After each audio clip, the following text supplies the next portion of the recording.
5th episode की शुरुआत दोपहर से होती है, जिसमें अविनाश और शहजादा के बीच में लड़ाई होते देखी जाती है।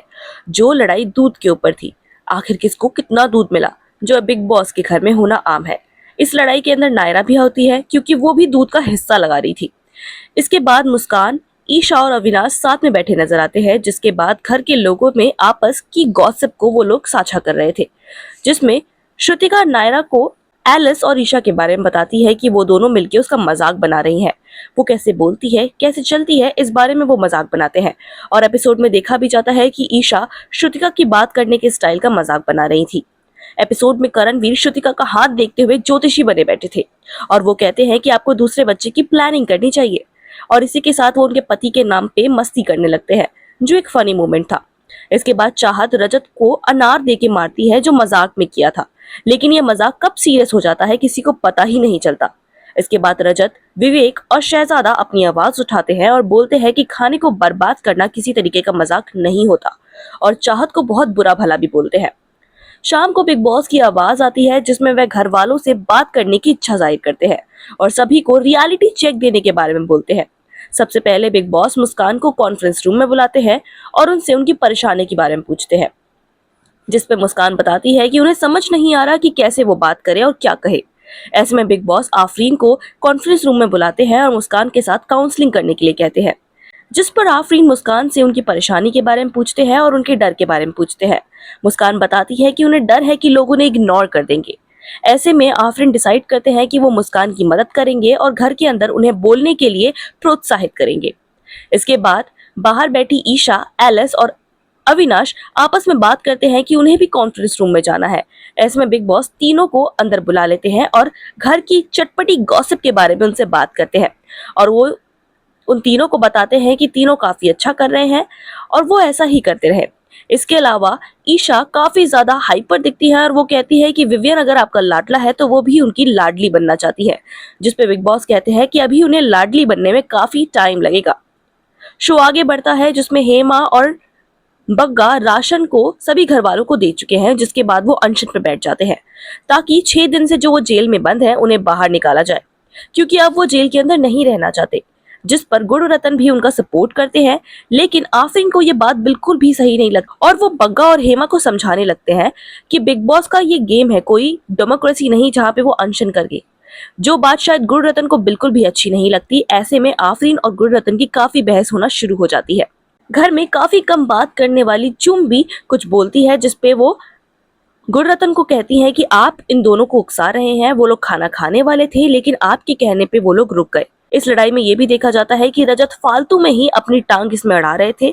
पूरे शो में ये भी देखा गया कि रजत बेफालतू लोगों की लड़ाई के बीच में बोलते हैं और अपने आप को दिखाने के लिए वो छोटे छोटे बातों को झगड़ा बना देते हैं।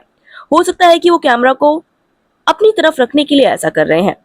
लड़ाई के बीच में एक बार फिर से भड़क होती है और रजत जाके सीधा शिल्पा जी पे फूट पड़ते हैं और वो कहते हैं कि शिल्पा घर की सबसे बड़ी है तो उन्हें इन चीजों में बोलना चाहिए, जिस पर शिल्पा कहती है कि जब तक उनके पास वो चीज नहीं आएगी तब तक वो कोई आवाज नहीं उठाएंगी। लेकिन शायद शिल्पा को भी ये समझ नहीं आता कि रजत को क्या बुरा लगा और वो उनपे आके इतना ज्यादा भड़क गए और उन्हें फालतू तक कह दिया। इसके बाद आगे बिग बॉस के जेल में फोन बजता है और तेजेंद्र बिग बॉस से बात करते हैं, जिसमें बिग बॉस उन्हें आखिरी मौका देते हैं जेल से बाहर निकलने का, जिसमें वो शर्त रखते हैं कि अगर आप हेमा के साथ जेल से बाहर निकलना चाहते हैं तो घर का सारा राशन अभी के अभी स्टोर रूम में वापस रखा जाएगा।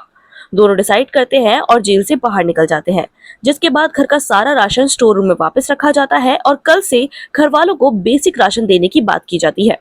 शो की अगली सुबह हो जाती है और छठे दिन की शुरुआत होती है, जिसमें रजत और चाहत की फिर से भड़क हो जाती है, जिसमें रजत कहते हैं कि आपको कल की बात की माफी मांगनी चाहिए, लेकिन चाहत बिल्कुल भी माफी मांगने के लिए तैयार नहीं थी और वो फिर से खरी खोटी का माहौल बना देती है और एक बार फिर से रजत का गुस्सा चाहत पे फूट पड़ता है और वो उन्हें भी सुनाते हुए बाहर निकल जाते हैं। इसके आगे रजत को शिल्पा के साथ बैठे हुए देखा जाता है, जिसमें वो कल के मामले को लेकर बात कर रहे थे। देखने में तो ऐसा लग रहा था कि दोनों की बात सॉर्ट हो गई। अगले ही पल ये भी देखा जाता है कि अविनाश सैफ अली खान और विवियन की मिमिक्री करते देखे गए, जिसको देखने के बाद आसपास बैठे लोग काफी ज्यादा हंस रहे थे और ये एक फनी मोमेंट था। शो में रजत का डबल फेस देखने को मिल गया है, जिसमें पहले तो वो शिल्पा के साथ बैठ के काफी अच्छा अच्छा बोल रहे थे और सब कुछ ठीक बता रहे थे, लेकिन दूसरे ही पल वो ईशा, एलिस और मुस्कान के साथ बैठकर ये कहते हुए नजर आए कि शिल्पा जी बहुत खराब खेल रही हैं और उन्हें लगता है कि वो 2 आंसू टपका देंगी तो वो उनकी बात मान जाएंगे।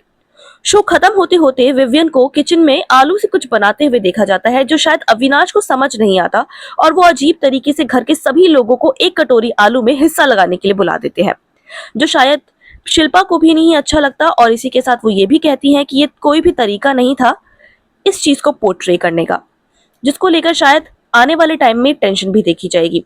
शो के आखिर में यह भी दिखाया गया कि मुस्कान को खोलने के लिए आफरीन शहजादा और मुस्कान को एक टास्क देते हैं, जिसमें वो कहते हैं कि आप दोनों आपस में झगड़ा करेंगे और हम बीच में आके रोक देंगे ताकि मुस्कान खुल सके और अपनी आवाज को बुलंद कर सके। आने वाले शो में शायद ये भी देखने को मिले कि आपस में घर वालों की और भी भिड़ंत होती है और वीकेंड के वार में और भी ज्यादा चीजें देखने को मिलेंगी, जिसमें सलमान घर वालों को एक टास्क देंगे और बताएंगे कि आप एक दूसरे के असली चेहरे सामने ला सकते हैं। ऐसे में वीकेंड का वार सलमान खान के साथ देखना और भी ज्यादा दिलचस्प होगा। इसी तरह की बिग बॉस की सभी अपडेट्स के लिए फिल्मिस्तान के साथ बने रहें।